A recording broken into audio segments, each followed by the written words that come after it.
ay ayon sa PNP ay naghahanda ho sila. Malaking paghahanda at handang-handa na.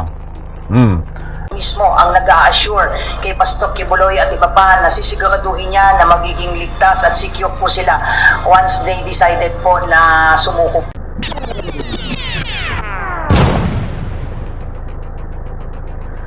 Alright, welcome back to my YouTube channel. I'm Andy's Vlog. Ito, mga mahal kong taga-subaybay, latest update tungkol dito sa paghuli kaya Kibuloy sa loob ng tunnel, sa loob ng compound ng KOGC. Nako po, ay matindi ho ito, mga mahal kong taga-subaybay.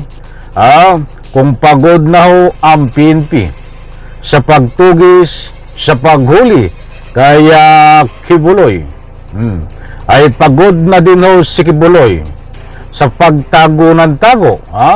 Pagod din si Kibuloy sa katatakbo. Ay siyempre, pag tinutugis ka at tinuhuli at maraming naghahanap sa'yo at naririnig mo ang maraming iyabag, maraming papalapit sa'yo ng mga tauhan ng PNP sa pangunguna ni General Torre, ay tatakbo ito, kaya napapagod. Mga mahal kong taga-subaybay, ay ayon sa PNP ay naghahanda ho sila. Malaking paghahanda at handang-handa na. Dito sa napapabalita at mainit na usapin na nahihirapan na si Kibuloy na pwede hong sumuko itong tago ng tago na si Kibuloy sa loob ng tunnel. Ay any reaction muna bago ho tayo magpatuloy at bago ko ibahagi sa inyo itong paghahanda ng kapulisan sa natutunugan nila na posible na pagsuko ni Kibuloy. Ay gusto ko munang kunin ang inyong panig. Naniniwala po ba kayo dito na handang sumuko itong si Kibuloy? Naniniwala po ba kayo na darating ang araw, bukas, sa isang araw, kung hindi man sumuko ngayon, sa isang araw at darating pang mga araw, ay posibleng sumuko si Kibuloy? Reaksyon diyan sa comment section, ninaanyayan ko po kayo magbigay ng anumang public opinion. Nako ho, ay matindi ho ito, mga mahal kong taga-subaybay, dahil napakainit pong usapin. Hindi lang po diyan sa comment section na pinaninindigan ni General Torre na nandiyan si Kibuloy, kaya ho sila ay natatagalan lamang. Ay may mga ika nga po sa gabal, hindi ko na iisa-isahin sa pagdakip at pagpusas ni Kibuloy. Saka po natin tatalakayin yan muli, dahil natalakay na natin ang mga dahilan na kahit nandiyan si Kibuloy ay natatagalan ang paghuli. Kanina nga doon sa tinalakay nating vlog, baka hindi pa ho kayo nakaka-like o nabibisita yung last upload ko.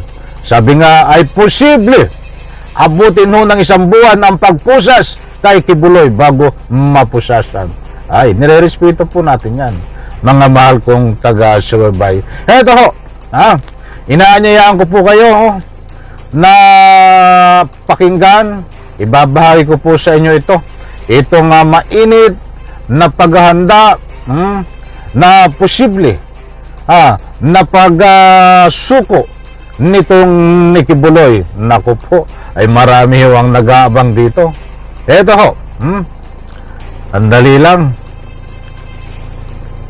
Wala po tayong monitor po na ganyan at kung matatandaan nyo, no less than our Chief PNP, si General Romel Francisco Marvil ang nag-assure sa kanya po. Sinabi po niya ito during the Senate hearing na siya po mismo ang nag-assure kay Pastor Kibuloy at iba pa na sisiguraduhin niya na magiging ligtas at secure po sila once they decided po na sumuko. Pagod na mga pulis sa halos kalahating buwang paghahanap kay Kingdom of Jesus Christ leader Apollo Kibuloy. Ayun mga kaibigan, maliwanag nasabihan dito at sabi nga ay nagkakaroon sila ng paghahanda kung sakaling sumuko si Kibuloy. At apat na co-accused nito. Kaya naman, muling apila ng pambansang pulisya sa religious leader. Sumuko na upang makapagpahinga na rin ang mga tauhan nito na nagbabantay sa KOJC compound.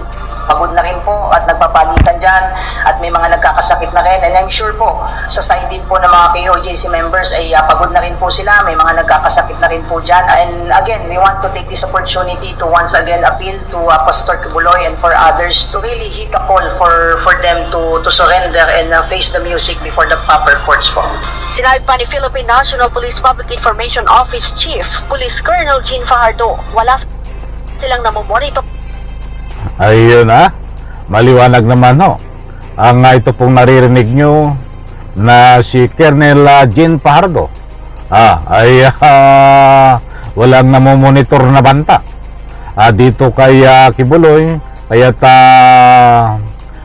wala po na anuman naggagawin ng gobyerno kundi proteksyonin pa rin ho kung sakali ho ito ay susuko. Ito pa, na anumang banta sa buhay ng religious leader. Kung natatakot aniya si Kibuloy na sumuko dahil sa kanyang kaligtasan, pagtitiyak ni Colonel Fajardo, handa itong bigyan ng proteksyon ng PNP.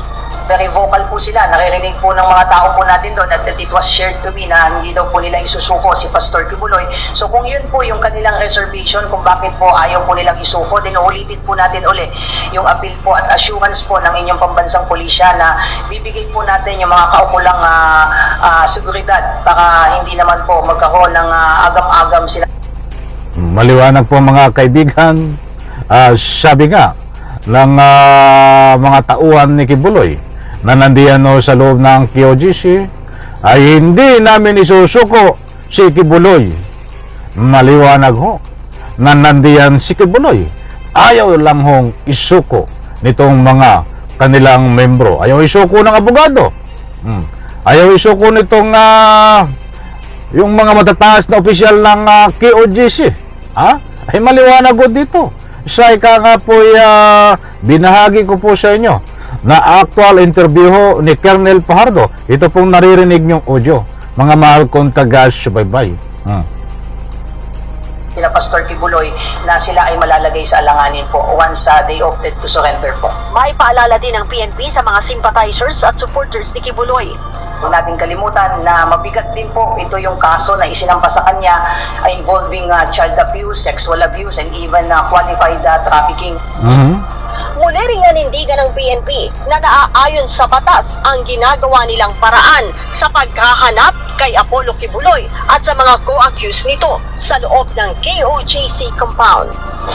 Ang ini-invoke po ng PNP kung ano man po yung ongoing operations po doon ay yung pong Section 11 ng Rule 113 po ng Rules of Court kung saan nakasaad po doon ang sino man pong officer na naatasan pong magsilbi po ng warrant at naniniwala po siya na yung kanyang ay maliwanag na maliwanag ho. Legal ang pamamaraan ng ginagawa ho na pagpapatupad ng pagsilbi ng warrant of arrest laban ho kay Kibuloy. Kaya huwag po kayong maniwala sa mga lumalabas na fake news na illegal. Ang illegal ho ay ang mga ginagawa ng abogado ni Kibuloy at ang mga tagasunod ni Kibuloy. Yan po ang katotohanan. Inaaresto na tao ay naandoon po, ay meron po siyang authority to break in doon po sa isang establishment or even enclosures po. Si Kibuloy at apat na kasamahan nito ay wanted sa mga kasong human trafficking at child abuse. Leia Ilagan, UNTV. Ayun na, shoutout tayo UNTV. Mga kaibigan ay maliwanag naman ho. na legal lang anumang hakbang kung may naguhukay ho diyan ay bahagi ng pagpapatupad at pagsilbi ng warrant of arrest dito ho kay Kibuloy. Legal ho dahil sabi nga dito ni Kendel Fajardo ay mayroon po silang batayan, kaya dapat hukayin kung mayroong mga naguhukay dahil mayroon po silang sapat at enough maasahan na kagamitan na natrace si Kibuloy na nasa ilalim ng tunnel. Nako po, ay matindi ito. Sumaliwanag ho, nagkakasakit na yung ibang KOG members, KOGC.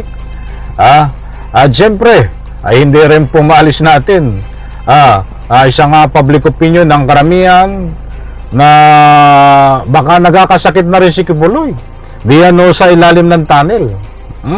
Kung nagkakasakit ang kanyang mga membro, ay nagkakasakit na rin yan, siguro ay public opinion yan.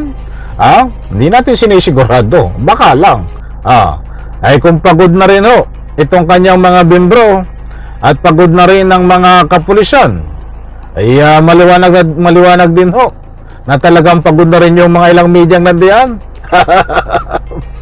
At syempre ay alam po natin na pagod na rin si Kibuloy diyan sa ilalim ng tunnel, takbo ng takbo kaya ayon nga sa PNP ay kung susuko siya ay bibigyan po siya ng seguridad, mga mahal kong mga taga-subaybay. So abangan po natin ito at kabang-abang, papalapit po ng papalapit itong paguli kay Kibuloy dahil pinaninindigan nga ng PNP na nandiyan si Kibuloy. Kaya kahit anong gawin pa nila ng magdagdag ho ng pwersa ng kapulisan ay gagawin po nila.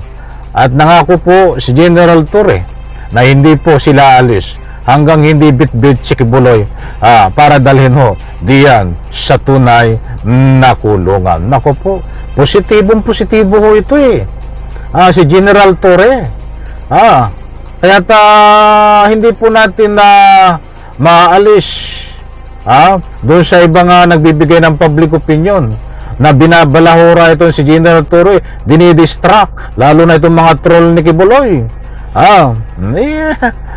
Saka po natin muli talakayin yan yung mga ganyang bagay. Ang importanteng malaga ho, nagalit po ako sa inyo ng impormasyon na tungkol dito sa ika nga po yung mainit na handa po ang kapulisan kung susuko si Kibuloy, mga mahal kong taga-subaybay.